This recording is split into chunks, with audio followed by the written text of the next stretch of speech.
Bonjour à tous et merci de nous écouter pour le nouveau podcast Prends ma roue. Salut JB, salut Quentin, comment allez-vous?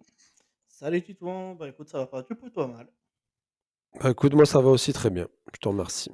On Toi aussi? enregistre le dimanche soir, on est en pleine forme pour attaquer la nouvelle semaine.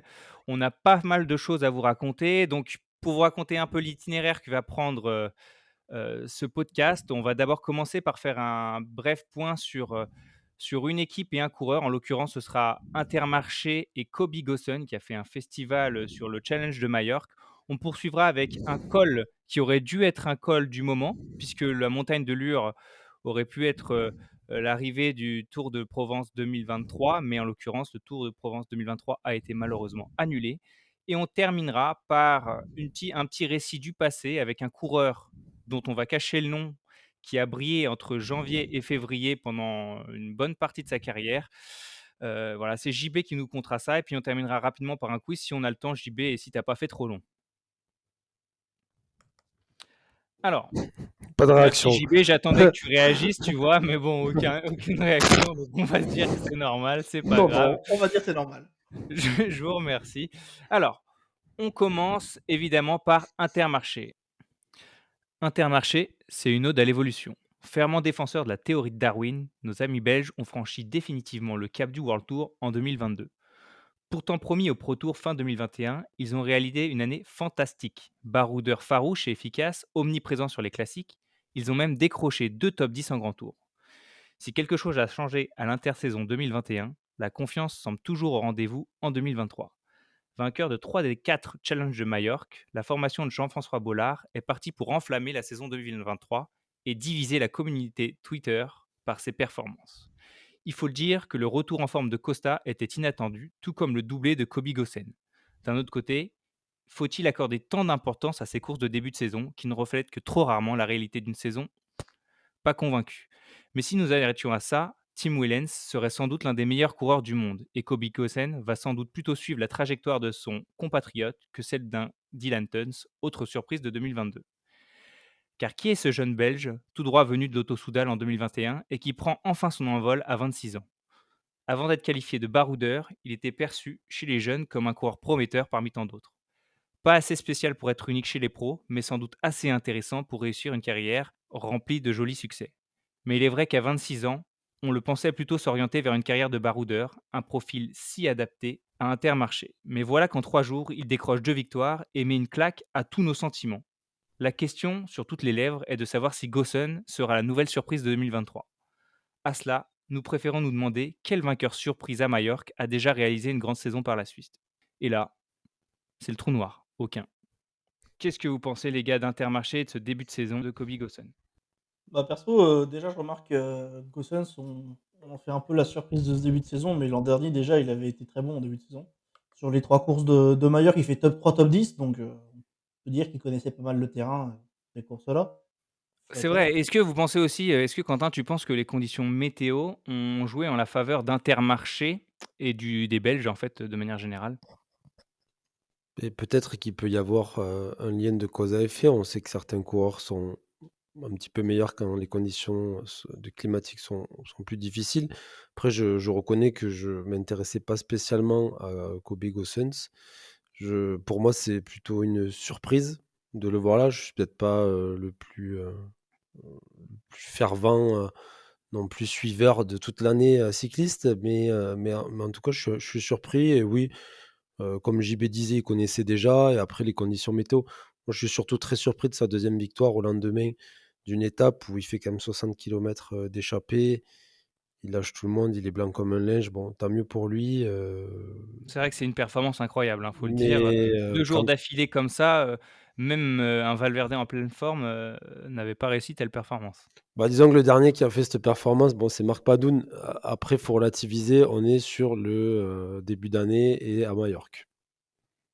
Exactement. Par contre, quand on regarde le calendrier de Kobe Gossen, on voit qu'après, 2 cla la nouvelle classique, la Fidera Champions Classic au Portugal, il va s'attaquer plus ou moins à que des grosses courses World Tour, Paris-Nice, le Tour du Pays Basque, le Tour de Romandie, le Dauphiné et enfin le Tour de France. Donc là, on verra vraiment très vite si c'était qu'une question de début de saison, c'était qu'une question de conditions climatiques ou si vraiment, Kobe Gosson à 26 ans a changé de dimension. Mais c'est vrai que c'est assez inattendu ce changement de dimension, JB, tu trouves pas? À 2 victoires, on peut pas dire que ce soit anecdotique, Non, c'est ja même enfin, si c'est les challenges de Majorque. une victoire est jamais anecdotique de toute façon, mais l'an passé, la concurrence était bien plus forte et il fait, je crois 5 et 6 donc voilà, La ça concurrence était forte au départ, simplement, les plus oui, forts voilà, finalement sont il a sortis pas plus vite. lutté contre les Cadors, même s'il y avait du Cador au départ. Mais Bah, c'est ils vrai que les étaient Cadors ont été loin, un ils peu étaient pas éliminés dans par le les coup. chutes et par la pluie, les 2 jours. Mais au-delà de ça, oui, c'est sûr que c'est un vrai changement de cap. Moi, ce que je remarque, tu parlais de son calendrier, c'est qu'il y a que des courses par étapes. Alors que là, il vient de gagner 2 courses d'un jour, de suite et il a qu'une seule course, classique, à son calendrier, pour l'instant en tout cas. C'est Donc vrai que peut-être que ça va c'est assez redistribuer les étonnant. cartes, hein, ces 2 victoires, hein. Mmh. Ouais, mais ça donne raison puisqu'il arrive à ça veut dire qu'il arrive à enchaîner les courses puisqu'il fait 7e, 1er sur des parcours cassants. Justement, je trouve que c'est un bon profil pour, les courses à étapes, moi. D'ailleurs, remarque, Ouais ou sa seule ouais, victoire avant cette année, c'était une course par étapes, justement. mais c'est quand même des courses d'un jour, malgré tout, qu'il réalise, même si elles s'enchaînent, c'est des courses d'un jour et c'est vrai qu'il aura peut-être pas la même liberté sur un classement général que sur, ce genre de Oui, course. c'est sûr, mais je pense qu'il a quand même des capacités en montagne, hein, mine de rien, il grimpe plutôt bien le garçon. Et alors, dans ma brève présentation là, j'ai parlé d'Intermarché qui a vraiment changé de statut en 2022, qui a littéralement on pensait qu'elle allait être reléguée en 2021. 2022, elle sort une saison incroyable, elle est partout, omniprésente. Elle repart sur des chapeaux de roue en 2023. Qu'est-ce que ça vous évoque tout ça? Le retour de Costa qui est, ben, Joker. voilà, joker? Ouais, pour moi, c'est Joker, hein, Intermarché, hein. Moi, je peux pas être surpris, j'arrive pas à être surpris. En fait, c'est que c'était tellement prévisible que ça allait arriver, qu'en fait, je peux pas être surpris, quoi. Mais C'est Mais prévisible par rapport à quoi? à quoi? Ouais, exactement, j'allais le dire, par bah, rapport à parce que quoi? puisque ça fait 2 ans que c'est comme ça et qu'ils ont une capacité à relancer des coureurs qui étaient Oui, en c'est fin vrai que de vie, mais Christophe, voilà, c'est je veux dire, pareil, il était en fin de il Christophe, était un peu à était bout un de peu course. en perdition, ils l'ont relancé. Menkis, ils l'ont relancé. Taramae, il mettait pas un pied devant l'autre depuis 5 ou 6 ans, il se met à regagner Pozzo des Vivo? étapes. Ouais, ils ont trouvé la recette, vraiment pour refaire fonctionner tout ça. Visiblement, Calmejane Oh! dit qu'il y a une La excellente la recette. Alors là, enchaîner Attention. la recette et Calme Jeune, tu cherches les ennuis. Là, disons que ouais, non, je peux rien dire sur Calme Jeanne, pardon. Non, non, mais mais juste, mais je dis ça par rapport à ce que Garel disait sur Twitter l'autre oui, c'est jour. vrai que Garel, ouais, non, mais alors là, tout jeu de mots gardé, hein, je parlais de voilà, Bien sûr, vraiment, la ils ont potion magique, trouvé là. vraiment ils ont trouvé vraiment, une technique ou quelque chose qui a fait qu'ils ont vraiment franchi un cap, en 2022. Hem, qui est-ce que vous voyez, continuer comme ça, en fait? Voilà, que Costa gagne, honnêtement Page, qui est à 2 doigts de gagner, sur la Cadel Evans Road Race, ils auraient pu presque gagner toutes les courses auxquelles ils ont participé depuis le début de saison. Girmay fait 2 ou 3, enfin c'est vraiment épatant. Beh, Où va s'arrêter Intermarché? je pense que JB, il complétera, il est un peu plus expert que moi, mais je pense que il y a une dynamique positive dans l'équipe, puisqu'il reste sur une très bonne, année, passée. Apparemment, le groupe vit bien, ça se voit quand même sur les réseaux. Donc il y a une confiance réciproque envers le matériel qui est pas si mauvais que ça. Ils sont sur des cubes, hein, qui sont du matos quand même de bonne qualité. Heu, Moi, je pense qu'il y a un peu tout qui tourne bien et ils ont le vent en poupe et ça leur sert. Après, je serais très surpris de voir ce que va faire Christophe une fois qu'il est parti de ce collectif. Après, il y a peut-être des choses qui nous échappent aussi sur les gains marginaux, mais peut-être que JB, il peut apporter plus d'éléments sur ça. Alors sur ça, pas forcément, mais oui, je suis d'accord avec toi sur le fait qu'ils sont tellement dans la bonne dynamique depuis l'an passé, quoi, que forcément, sur un début de saison où les formes sont pas forcément optimales pour tout le monde et cetera, eux, en fait, ils surfent sur leur forme, sur leur confiance et ça c'est ce qui fait la différence. Voilà, la confiance du groupe leur permet de ne pas faire d'erreur finalement, en fait et Confiance Page, reine. c'est un Oui, bon parce que exemple. Il prend stratégiquement, sa ils sont chance, bons. il se pose pas de questions et Au-delà d'avoir des jambes, ils font les bons choix, c'est tout à vrai. fait, Ils attaquent au bon moment. Après, c'est toujours plus facile d'être lucide et d'attaquer au bon moment quand quand on on est est moins blessé. Quand tu es en fatigué que les forme, autres. bah, oui, oui. Oui, oui, c'est sûr. Mais ouais, il y a pas de raison qu'ils réussissent pas à continuer leur Et saison. alors, du coup, qu'est-ce que vous voyez comme grande, victoire cette année potentiellement pour Intermarché et pourquoi pas pour Kobe Gossen?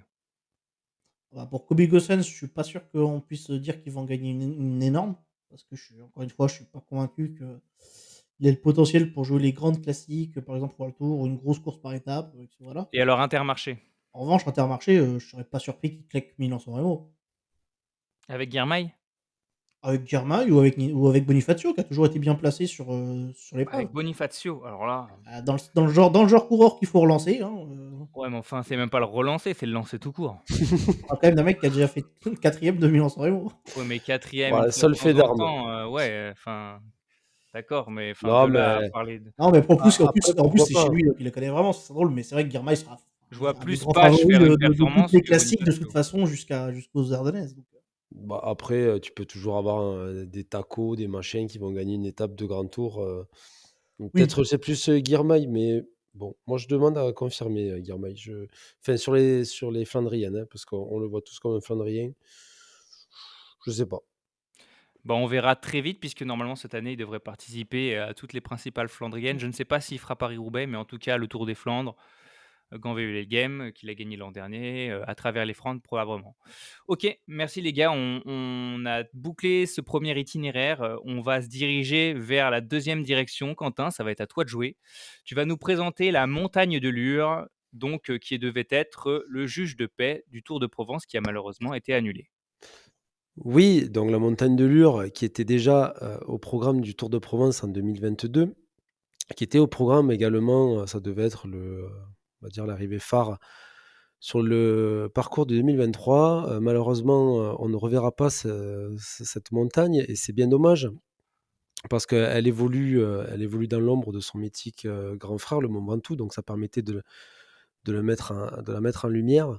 Il faut savoir que les 2 sommets sont distants de 96 kilomètres, donc c'est très peu, hein, non pas à vol d'oiseau, mais en route. Heu et cette montée, elle a rarement été empruntée par les professionnels. Elle est vraiment connue s essentiellement des locaux et des passionnés de vélo. Beh, pourtant elle a beaucoup à offrir parce que son emplacement, sa faible fréquentation et sa difficulté, bien que relative, mais quand même, qui existe, bah, ça fait un véritable paradis pour les cyclosportifs et c'est justement, pour ça que j'ai souhaité, la mettre en avant. Alors je me suis, beaucoup inspiré de ce qu'avait écrit, Laurent, hein, notre dernier arrivé, notre stagiaire, grimpeur, hein, comme on comme on l'appelle, notre américain, où il avait fait une magnifique explication de la montée. Donc ce qu'il faut savoir, c'est que le Tour n'y est jamais passé. Paris-Nice y est passé 2 fois, hein, avec des victoires. Je pense que vous devrez vous en souvenir. En tout cas, au moins JB, Oui, lui qui a une je mémoire confirme. d'éléphant, de Contador. En quelle année JB? 2009, il prend le maillot à Chavanel, ce jour-là. Exactement, et aussi de Richie Porte Tout à fait. 2017. en 2013. 2013. Il fait Bah, péter Talansky. il fait péter le futur Axe Armstrong Talansky, hein, qui d'ailleurs aura du mal à s'en remettre les années qui ont suivi. Et plus récemment, donc bah, l'année dernière, c'est le regretté Quintana, le petit ange parti trop tôt, heu, qui malgré et bon, mais qui avait dompté donc cette montagne. Même si l'année dernière, il n'avait fait que les 3 quarts de la montée, parce qu'on est bien sur un col de 17 kilomètres à 6. Donc on commence quand même à titiller, bah, les col hors catégorie. D'ailleurs, nous, c'est un hors catégorie dans notre classement, Il est à rien que ça. combien? Il est, juste au-dessus des 300, ce qui le fait rentrer Dans la catégorie, dans ouais. la catégorie des hors catégories, essentiellement pour sa longueur et sa difficulté. Quelle altitude? Il monte jusqu'à, 1 746 mètres. Donc, bon, on commence, quand même à se taper dedans, hein. Donc c'est la même formation géologique que le Ventoux, donc ça, il y en a qui peuvent s'intéresser, en tout cas les géologues, d'autres moins. Mais il faut quand même le dire. Pourquoi je le dis? Parce que c'est quasiment un copier-coller du Ventoux en termes de, paysage, d'environnement. On se retrouve sur une espèce de mont chauve, hein, où, il y a beaucoup de caillasses même à partir du bas, hein, où la végétation se fait un petit peu plus rare sur le haut. Au départ donc de Saint-Étienne-les-Orgues, ce que je vous ai dit, c'est bien 17 kilomètres, sachant que de l'autre versant, on est plutôt sur 25 kilomètres à 4,5. Donc il y a 2 beaux versants à grimper, heu et tout ça, dans un environnement sans voiture ou très peu de véhicules. Donc si on veut rentrer un petit peu plus dans l'ascension, on va dire qu'elle est en 3 temps.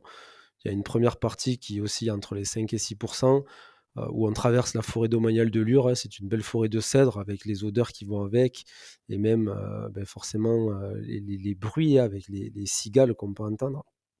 Donc il y a de nombreux virages, où on peut se permettre de reprendre notre souffle ou même, si l'on veut relancer l'allure pour faire exploser le copain, d'à côté ou en tout cas le copain qui est derrière. C'est ce que tu fais toi, Quentin? Tu fais exploser des Oui, potes ici? moi Ouais. je fais moi je respecte mes potes, et respecter ses potes, c'est les Leur mettre allumer une dans les claque dans le montées. menton. C'est c'est leur foutre une branlée dans la montée. Voilà. Non, non, moi Est-ce qu'on quand je pourrait monte vraiment être potes alors? non, honnêtement, quand je monte avec des copains, il y en a beaucoup qui sont meilleurs que moi, donc c'est eux qui m'attendent, mais sinon je préfère le faire ensemble. Il y en a qui pourront en témoigner d'ailleurs. Mmh. Je suis même jusqu'à les pousser des fois jusqu'en haut de certains cols. On a Ça me fait toujours su que tu plaisir. étais un généreux, Ouais. coéquipier, Quentin. Oui, oui, c'est surtout que je suis pas assez bon pour être mieux qu'un amateur. Et après donc il y a une deuxième partie où pareil, on monte un peu plus les pourcentages entre 6 et 7 sur, 7-8 kilomètres. Voilà, puis on arrive après, à la fin, sur des pourcentages beaucoup moins durs, en partant toujours de Saint-Étienne-les-Orgues, bien évidemment.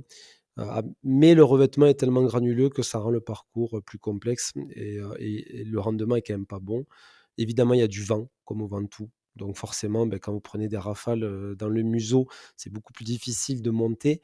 Mais, ce qui est sûr, c'est que c'est un endroit quand même, parfait, comme je l'ai dit, pour le vélo. Il y a une vue exceptionnelle, des écrins au nord, jusqu'à la Sainte-Baume au sud. Vraiment, on peut dire qu'on embrasse une bonne partie de la Provence et ça, c'est Laurent qui le disait très bien. Il est peut-être moins fréquenté que le Ventoux, mais la montagne de Lure, ça mérite le détour et elle coche toutes les cases du cyclosportif: le challenge, le calme, l'altitude et le panorama. Je dirais même que c'est donc l'objectif Lure. Oh, c'est Magnifique, beau. magnifique. Ah, j'ai envie de Donc m'applaudir. D'ailleurs, je la m'applaudis. la Voilà. finition est juste, elle est vraiment au niveau de Tintin, quoi. On a capté la Ouais, référence. merci, merci de le dire Hem, pour ceux qui n'avaient pas capté. Alors je tiens à remercier Laurent, Laurent qui est voilà, qui a vraiment écrit un article sur Lure dont j'ai quasiment juste, m'en suis beaucoup inspiré, voire quasiment tout, mais la façon dont il a écrit, c'est beaucoup plus facile aussi pour le dire à l'oral. Laurent qui est évidemment un de nos compatriotes, Oui, chez Vélocité. tout à fait. Quentin, tu les conseillerais du coup à qui cette montée pour les cyclosportifs? Les débutants? Ceux qui veulent se lancer dans les premiers colors catégories? C'est toujours difficile de dire, débutant parce que alors il y a plusieurs types de débutants. Il y a les débutants de col et il y a les débutants de vélo. Donc Ouais. débutants de vélo, c'est compliqué parce que 17 kilomètres à 6 sachant que c'est assez. Ça peut être quand même assez dur vu que le revêtement est pas forcément bon, il peut y avoir du vent. S je le déconseille pour quelqu'un qui n'a jamais monté de col. Je pense qu'il vaut mieux commencer par des cols, qui sont moins longs parce que, 17 kilomètres quand vous débutez, vous allez faire du 7, à l'heure, 8 à l'heure, vous pouvez passer, 2 heures et demie dans le col, hein. Donc c'est quand même assez éprouvant. Maintenant pour quelqu'un qui veut vraiment faire un premier col hors catégorie, c'est typiquement le genre de col qu'il faut faire puisqu'on va pas taper très fort dans le pourcentage et on va bénéficier d'un col où il y a très peu de véhicules aussi. Mmh. Donc pour ceux qui ont peur et pour ceux qui démarrent l'école, c'est toujours mieux de se sentir, en sécurité, hein. On évite les contraintes tant qu'on peut et il est vraiment quand même à la portée de voilà, si vous avez fait 1 500 bornes, je dirais que vous pouvez y aller. Il y a pas besoin en plus d'avoir un braquet, enfin un braquet, de base qu'on a sur notre vélo, en général ça passe. Voilà, pour ceux qui se posent des questions, c'est vraiment un call qu'on peut faire. Il est beaucoup moins exigeant que le Ventoux, il fait moins peur et quand on a fait l'allure, bon, heu, on est quand même pas trop mal. Merci Quentin pour cet itinéraire du coup, direction la montagne de Lure. C'était un très beau récit. On va passer à la dernière partie de notre podcast et ouais, ça passe vite, mais ça fait déjà 20 minutes qu'on parle et on va se lancer JB sur un coureur du coup qui a brillé notamment et principalement en janvier et février, mais seuls les spécialistes vont vraiment le connaître, c'est ça? Ça, c'est à peu près ça. Aujourd'hui, on va parler de Javier Pascual Llorente. Est-ce que vous le connaissez, messieurs? Non. Heu, non, mais Voilà, la c'est normal. On parle d'un Espagnol qui est né le 30 mars 1971 et qui n'a jamais remporté de succès majeur, dont le meilleur classement sur un grand tour a été une 27e place à l'occasion du Tour de France 2003. Un beau Tour de France d'ailleurs. On reviendra Ouais, d'ailleurs plus tard sur très cette propre. performance. Mais alors pourquoi parler de Javier Pascual Lorente? Parce que Exactement. justement, c'est un spécialiste absolu des débuts de saison. Sur ses 6 victoires en carrière, 6 l'ont été en février et mars. Il a d'ailleurs gagné les 3 épreuves espagnoles du début de saison. Le Tour de Communauté de Valence, où il a gagné une étape en 2000. Le Tour d'Andalousie, dont il a gagné une étape et le général. Et le Tour de Murcie, dont il a fait également étape plus générale. Le Tour de Murcie, d'ailleurs, est à l'époque une course par étape, mais on va éviter de refaire encore une fois toute une partie sur les anciennes courses espagnoles. On va plutôt se focaliser sur le début de saison 2003 de Llorente. Pourquoi? Bon, déjà, Titouan le sait comme moi, parce que c'est l'année de l'explosion d'un certain Alejandro Valverde. D'ailleurs, les deux hommes étaient équipiers à la Calmé cette année-là. Mais on va surtout s'y intéresser parce que Llorente a gagné 5 de ses 8 victoires sur ce début de saison 2003. Ce qui fait quand même une bonne partie de sa carrière. On va pas dire qu'il aurait pu courir que ces 2 mois-là, mais presque. Est-ce que vous vous rappelez du Tour d'Espagne 2016, messieurs? 2016? Oui. Tour d'Espagne 2016, c'est quoi? Ça C'est dépend ce que tu veux dire par s'en rappeler. Est-ce que vous vous rappelez des arrivées? Ah oui, oula, non. Dommage. Parce que Llorente s'était imposé d'abord sur le Tour d'Andalousie à l'arrivée à Llucena, qui avait eu lieu notamment sur le Tour d'Espagne 2016, où Mathias Frank s'était imposé. Bon, les favoris avaient laissé partir l'échappée ce jour-là. Donc Llorente s'était imposé à Llucena, devant 2 coureurs qu'on regrette dans le peloton. D'abord le regretté pour le coup Davide Rebellin et Valverde. Un succès qui lui avait offert alors le classement général de l'épreuve. Et 15 jours plus tard, il remet ça. Il se balade sur l'Alto Cresta del Gallo, la montée un peu traditionnelle alors du Tour de Murcie, pour s'imposer sur la deuxième étape devant, excusez du peu, mais je vais vous faire une grosse liste, devant Zubeldia, Valverde, Evans, Piepoli, Rumsas, Rasmussen, Leifhammer et Maillot. Ah oui, le mec était bouillant. Voilà. C'est le cas Il de avait dire. battu des Et comme ça chaudières. suffisait vraiment pas, il confirme sa victoire au général 2 jours plus tard sur le chrono final en battant, à votre avis, 2003. Cancellara. Rumsas. Ah non, il a déjà battu Rumsas. Un autre mec qui n'a pas encore battu et qui confirme un peu tous les noms qu'on a évoqués avant. David Millard. Allez, le plus évident possible. Le plus quoi? Armstrong. Plus évident. Armstrong. Oui, bien sûr. Il devance Lance Armstrong. Est-ce que finalement c'est pas de lui que s'est inspiré Tim Whelan? Probablement. Bah, visiblement non, puisque Velens a continué sa carrière après avoir gagné Oui, en et puis il est février. quand même assez complet Tim Whelan. On se moque, mais bon. Tout à fait. Mais on se moque. Mais donc ce début de saison là, avec le doublé donc sur le Tour d'Andalousie et le Tour de Murcie, c'est pas si fréquent. Il y a même qu'un seul Ben coureur non. dans toute l'histoire qui l'a fait. Bon, Titouan, je te pose pas la question puisque de toute façon je suis sûr que tu sais déjà la réponse. Ouais, c'est Roberto Laiseca. Il a une victoire lui, je crois. Ah, Luzardiden, et elle compte, putain, elle compte. Avec le beau maillot Scaltel. Ah oui. Donc ce seul coureur qui l'a réussi, c'est évidemment Valverde, qui lui l'a fait 2 fois, en 2014 et en 2017. On aurait pu donc penser que 2003 était bien lancé pour Llorente, qu'il allait enfin passer ce cap. Franchir ce cap, ouais. Voilà, bon, passer un cap comme ça à 32 ans, devenu plus simple, hein. Mais ceci dit, c'est donc cette année-là qu'il réussit son meilleur résultat en Grand Tour sur le Tour de France en prenant la 27e place. C'est pas fameux, mais bon, voilà. Bon, malheureusement, c'est le début des ennuis aussi, hein, parce que sur ce tour-là, il sera contrôlé positif à l'EPO. D'un autre côté, comme tout le peloton du Tour de France. 2023 surtout, ouais. C'est pas faux. 2003.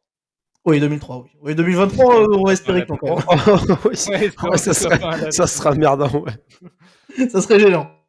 Ouais, Bon, du coup, il sera suspendu 18 mois et bah, il gagnera plus jamais chez les professionnels. Voilà. On a connu début de saison plus positif pour la suite de la carrière, quand même, hein. Enfin, positif. Ouais. Ouais, Mauvais choix de mots. positif. Ouais, non, positif, c'est sûr. Ah ben, je l'avais oublié, ce monsieur Llorente, tu vois. Et moi, c'est même pas que j'avais oublié, c'est que, j'ai aucun souvenir de lui. Pourtant, j'ai joué à Pro Cycling Ah, Manager moi aussi. 2003, tu vois? Bah Surtout ouais, à mais Calmer. il est nul. Puis de toute façon, on joue qu'avec Valverde sur le 2003. Oh, moi, je jouais pas avec Valverde, je jouais avec Petaki chez Fassa Bortolo. Ah, Toi, t'aimes ou vraiment non, t'emmerder, t'aimes non, vraiment t'emmerder, non, quoi. il était dans l'équipe, qui avait un maillot de zèbre là, je crois. Ah, c'était à quoi Sapone. Mais Dominic ça, c'est Vacanze, Ouais. non? Ou c'est à quoi. Domina Vacanze, ouais, peut-être. Ouais, Ouais, c'est il me ça. semble à l'époque, ça devait être ça. Mais attends, ce cher monsieur Llorente, il fait quand même 31e du Tour de France en 2000. Oh oui. Il est 12e d'une étape sur le Tour de France en Il était 2003. exceptionnel, hein.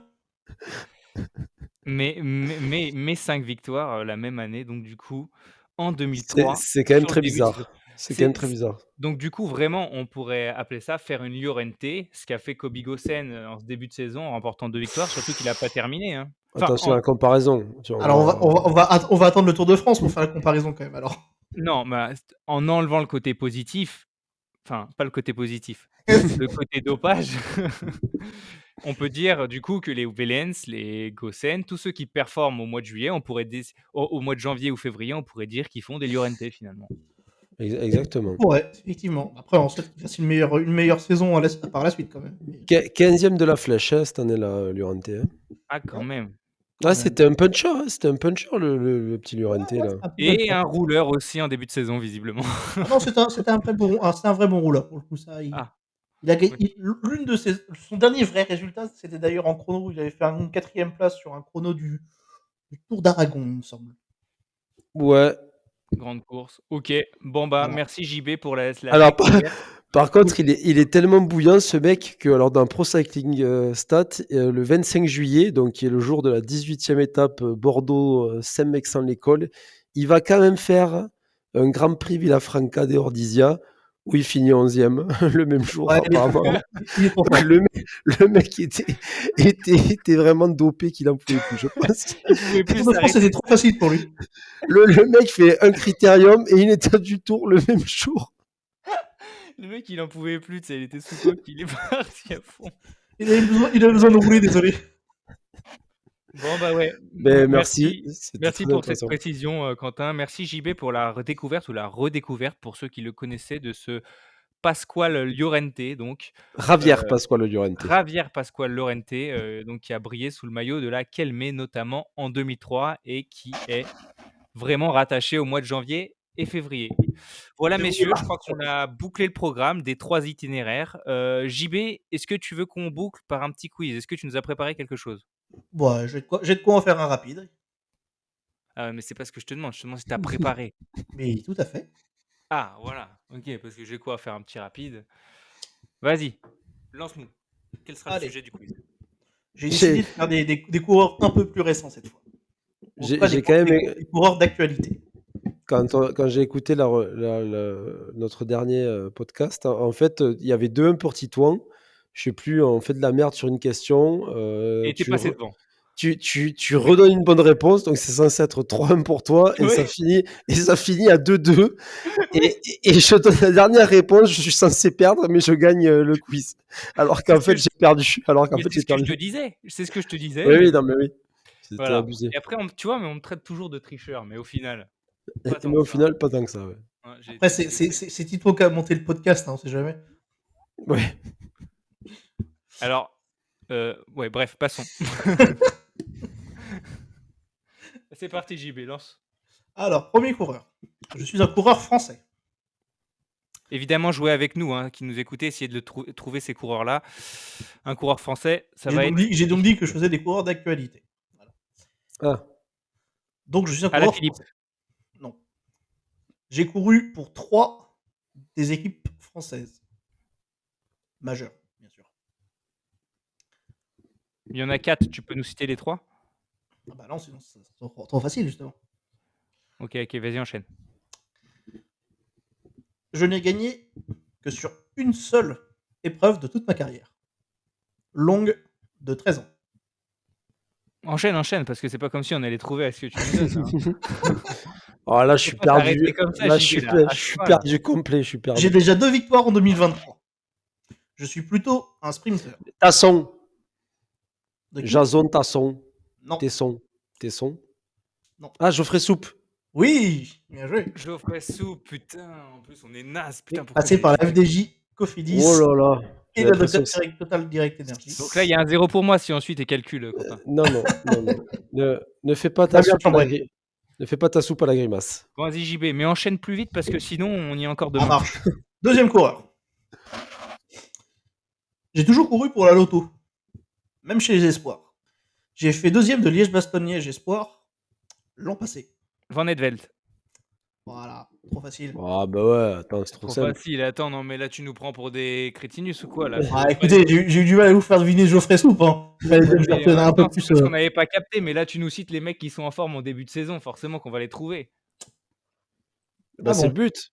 C'est le but. Ah ouais. Ah mais c'est le but, mais ça va pas être dur. Ah, on Hugo verra Page. ça. Hugo Page. Suivant. Je suis australien. Plap. Caleb Ewan. J'ai gagné sur 2 des 3 grands tours. Matthews. Non. Je suis professionnel depuis 2009.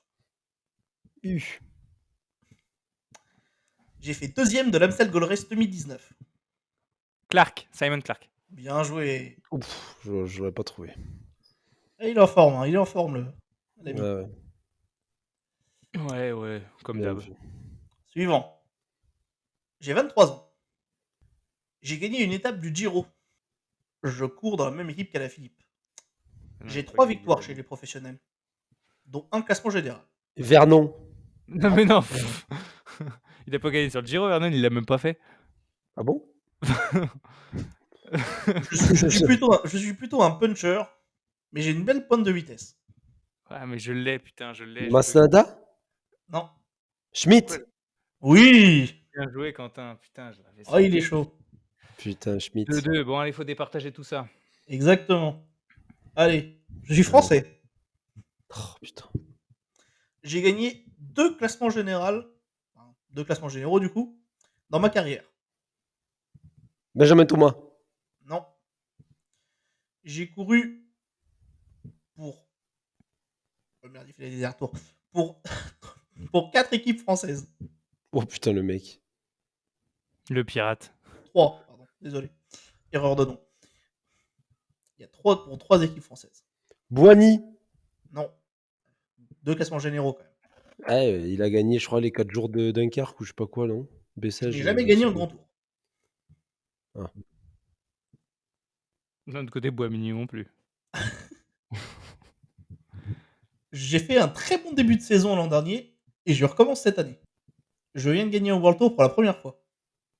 Ah, Cocard. Ah oui, bien joué.